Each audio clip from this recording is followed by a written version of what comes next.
Okay, so I'm be doing a repair test for claim number 1181, J as in Juliet, 715R as in Rudolph. Um, we'll be replacing this damaged row of 3-tab shingles right here, and then we'll be going back in with a new tab of shingles. We'll be looking at the shingles above to see what type of damages occurred to basically show the roof is non-repairable. I mean, like just right now on the roof, there's a lot of granular loss, a lot of I want to say age on the roof, a lot of storm-related damage, wind-blown shingles everywhere. But we'll just be replacing this one to see how brittle the roof is and the process of the repair.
I got the shingle fastened down now. I'm just gonna clean it off.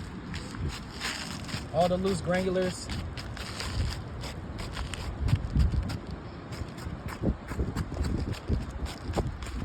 And I want you guys to see, I mean, like, we got the shingle in.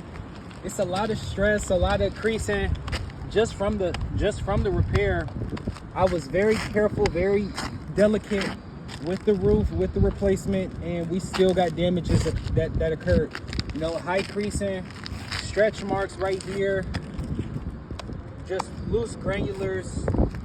This roof is beyond repair. I do believe this homeowner is entitled to a full roof replacement, as you can tell just from the examination that we just conducted.